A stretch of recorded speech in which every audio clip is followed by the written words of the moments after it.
നിലമ്പൂർ ഉപതെരഞ്ഞെടുപ്പിൽ PV അൻവർ മത്സരിക്കുമെന്നുറപ്പായതോടെ തൃണമൂൽ കോൺഗ്രസിന്റെ നിർണായക പ്രവർത്തക സമിതി യോഗം ഇന്ന് ചേരും. യോഗത്തിനു ശേഷം മത്സരിക്കുന്നതിനെക്കുറിച്ച് ഔദ്യോഗികമായി തന്നെ പ്രഖ്യാപിക്കും. UDFന്റെ പൂർണ്ണ ഘടകകക്ഷിയാക്കിയില്ലെങ്കിൽ തെരഞ്ഞെടുപ്പിൽ മത്സരിക്കാൻ ഇന്നലെ ചേർന്ന തൃണമൂൽ കോൺഗ്രസ് സെക്രട്ടേറിയറ്റ് യോഗത്തിൽ തീരുമാനിച്ചിരുന്നു. അതേസമയം LDF സ്ഥാനാർത്ഥിയെ CPIM ഇന്ന് തീരുമാനിക്കും.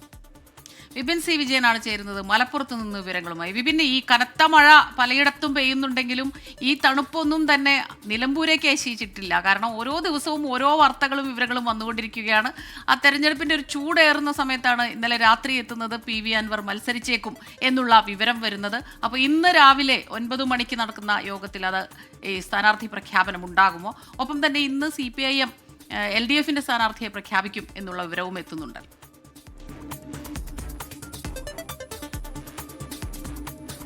Good morning Smitha. റീജിത്ത് പറഞ്ഞതുപോലെ തന്നെ കനത്ത മഴയാണ് നിലമ്പൂരിലും. പക്ഷേ ഈ പോരാട്ട ചൂട് അതിനാക്കം കൂട്ടിക്കൊണ്ട് PV അൻവർ കൂടി കളത്തിലേക്ക് എത്തുന്നു എന്നുള്ളതാണ് ഏറ്റവും നിർണായകമായിട്ടുള്ള ഒരു രാഷ്ട്രീയ കാര്യം. കാരണം PV അൻവർ UDFനൊപ്പം ചേർന്ന് UDFനൊപ്പം ചേർന്ന് നിൽക്കും എന്നുള്ളതായിരുന്നു ഇതുവരെ കരുതിയിരുന്നത്. പക്ഷേ പൂർണ്ണ ഘടകകക്ഷിയാക്കില്ല എന്നുള്ള ഒരു വിലയിരുത്തൽ ഇന്നലെ ചേർന്ന തൃണമൂൽ കോൺഗ്രസിന്റെ സെക്രട്ടേറിയറ്റിൽ വന്നതോടുകൂടിയാണ് ഒറ്റയ്ക്ക് മത്സരിക്കാം എന്നുള്ളതിലേക്ക് എത്തുന്നത്. ഇനിയൊരു സമവായത്തിനുള്ള സാധ്യതകൾ വളരെ തുച്ഛമാണ് എന്ന് തന്നെ പറയാം. കാരണം ഇന്ന് വൈകുന്നേരത്തിനുള്ളിൽ UDF പ്രഖ്യാപിച്ചിട്ടുള്ള ആര്യാടൻ ഷൗക്കത്തിന് പൂർണ്ണ പിന്തുണ പ്രഖ്യാപിച്ചാൽ സഹകരണ കാര്യത്തിൽ ഒരു തീരുമാനമെടുക്കാമെന്നുള്ള ഉപാധിയായിരുന്നു UDF ഇന്നലെ PV അൻവറിന് മുന്നിൽ വെച്ചത്. എന്നാൽ അത് അംഗീകരിച്ചിട്ടില്ല എന്നുള്ളത് മാത്രമല്ല, ഇന്നലെ എന്തുകൊണ്ടാണ് താൻ ആര്യാടൻ ഷൗക്കത്ത് തോൽക്കുമെന്നുള്ള കാര്യത്തിൽ കുറച്ചുകൂടി ഒരു വിശദമായിട്ട് തന്നെ പറയും എന്നുള്ളത് കൂടിയാണ് PV അൻവർ പറഞ്ഞിട്ടുള്ളത്. ഇന്ന് പ്രവർത്തക സമിതി 11 മണിക്ക് മഞ്ചേരിയിലാണ്. അതിനുശേഷമായിരിക്കും ഒരു ഔദ്യോഗിക പ്രഖ്യാപനത്തിലേക്ക് കടക്കുക.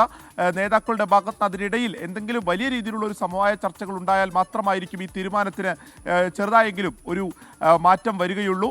അപ്പോൾ തൃണമൂൽ കോൺഗ്രസ് മത്സരിക്കുന്നതിന് വേണ്ടിയിട്ടുള്ള ഒരു എല്ലാ തരത്തിലുള്ള ഒരു ഒരുക്കങ്ങളും ഇതിനോടകം തന്നെ പൂർത്തിയാക്കിയിട്ടുണ്ട് എന്നുള്ളതാണ്. കാരണം കഴിഞ്ഞ ദിവസം തന്നെ ഏകദേശം മത്സരിക്കാം PV അൻവർ തന്നെ ആയിരിക്കും സ്ഥാനാർത്ഥി എന്നതിലേക്ക് എത്തിയപ്പോൾ തന്നെ തൃണമൂൽ കോൺഗ്രസിന്റെ ദേശീയ നേതൃത്വത്തെ ആ കാര്യം അറിയിക്കുകയും അതിൻ്റെ മറ്റ് പണികളിലേക്കൊക്കെ കടക്കുകയും ചെയ്തിരുന്നു. ഇവിടെ ഫ്ലക്സ് ബോർഡുകൾ ഉൾപ്പെടെയുള്ളവ ഉയരുകയും ചെയ്തിട്ടുണ്ട്.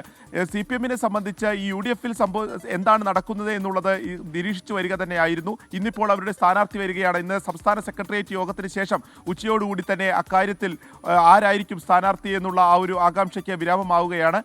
ഇപ്പോൾ മുന്നിലുള്ളത് സ്വതന്ത്രന്മാരുടെ പേരുകൾ തന്നെയാണ്. ഡോക്ടർ ഷീനാസ് ബാബുവിൻ്റെ പേരും അതുപോലെ തന്നെ U ഷറഫ് അലി ഉൾപ്പെടെയുള്ളവരുടെ പേരുകളാണ്. ഇനി പാർട്ടി ചിഹ്നത്തിൽ തന്നെ മത്സരിക്കാമെന്ന് തീരുമാനിക്കുകയാണെങ്കിൽ ഷറോണ റോയുടെ പേരിനാണ് ഒരു മുൻതൂക്കം ലഭിച്ചിരിക്കുന്നത്. അവർ വഴിക്കടവ് ജില്ലാ പഞ്ചായത്ത് അംഗമാണ്. ഉച്ചയോട് കൂടിയാണ് ഇക്കാര്യത്തിൽ ഇത് അറിയുകയുള്ളൂ. ഒപ്പം ഏതെങ്കിലും ഒരു സ്ഥാനാർത്ഥിയാണെങ്കിൽ PV അൻവർ കൂടി മത്സര രംഗത്ത് വന്നതോടുകൂടി അതിനനുസരിച്ചുള്ള ഒരു സ്ഥാനാർത്ഥിയാകണമെന്നുള്ളൊരു ആവശ്യം CPMൽ ഉണ്ട്.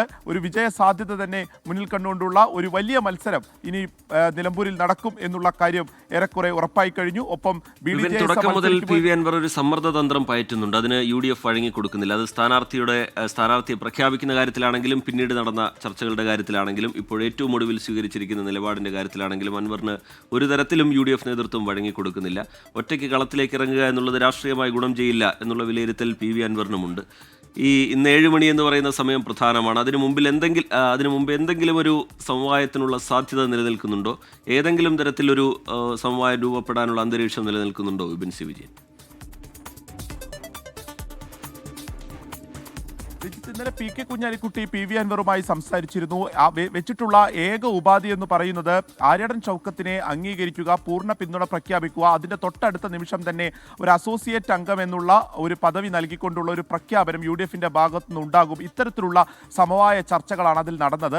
എന്നാൽ ഈ അസോസിയേറ്റ് അംഗമാക്കുക എന്നുള്ളതിലേക്ക് ഇനിയില്ല എന്നുള്ളതായിരുന്നു ഇന്നലെ തൃണമൂൽ കോൺഗ്രസിന്റെ ഒരു രാത്രി തന്നെ എടുത്ത നിലപാട്. ഘടകകക്ഷിയാക്കണം, അതിന് UDF തന്നെ മുൻകൈ എടുക്കണം എന്നുള്ളതാണ്. ഈ സ്ഥാനാർത്ഥിയെ അംഗീകരിക്കുമോ എന്നുള്ള ചോദ്യത്തിന് UDFന്റെ ഭാഗമാക്കുകയാണെങ്കിൽ അംഗീകരിക്കാം എന്നുള്ളതാണ് എടുത്തിരിക്കുന്ന നിലപാട്. അങ്ങനെയാണെങ്കിൽ ആരാദ്യം എന്നുള്ളതാണ്. ആദ്യം PV അൻവർ സ്ഥാനാർത്ഥിയെ അംഗീകരിക്കുമോ അതോ UDF ഘടകകക്ഷിയാക്കി തൃണമൂൽ കോൺഗ്രസിനെ മാറ്റുമോ എന്നുള്ളതാണ്. ഇത് രണ്ടും സംഭവിക്കുന്നില്ല എന്നുള്ളതാണ് ഈ ഒരു ചർച്ചകളിൽ നിന്നൊക്കെ മനസ്സിലാവുന്നത്. കഴിഞ്ഞ കുറച്ച് ദിവസങ്ങളായി തന്നെ നടക്കുകയായിരുന്നു. പക്ഷേ ഇതിൽ ഒരു വിട്ടുവീഴ്ചകളൊന്നും ഇല്ലാത്തൊരു സാഹചര്യത്തിൽ ഇനി മുന്നോട്ട് രണ്ടായി തന്നെ മത്സരിക്കാം.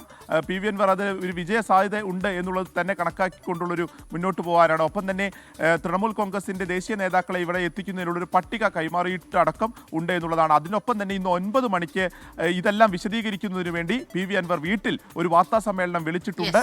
അതിനുശേഷമായിരിക്കും ഈ പ്രവർത്തക സമിതി യോഗത്തിലേക്ക് കടക്കുകയും ചെയ്യുക. സ്മിത, റിജിത്ത്. വിപിൻ സി വിജയനാണ് മലപ്പുറത്ത് നിന്ന് വിവരങ്ങളുമായി ചേർന്നത്. രാഷ്ട്രീയ കേരളത്തിനെ സംബന്ധിച്ചിടത്തോളം ഇന്നൊരു വളരെ പ്രധാനപ്പെട്ട ഒരു ദിവസമാണ്. നിലമ്പൂരിലേക്കാണ് എല്ലാ കണ്ണുകളും. ഇന്നിപ്പോൾ അൻവർ സ്ഥാനാർത്ഥി പ്രഖ്യാപനം ഉണ്ടാകും, അൻവറിൻ്റേതായിട്ടുള്ളത്. അതുപോലെ CPIM ഏത് സ്ഥാനാർത്ഥിയാണ് എന്നുള്ള കാര്യത്തിൽ ഒരു തീരുമാനമെടുക്കും എന്നുള്ളതും വളരെ പ്രധാനപ്പെട്ടതാണ്.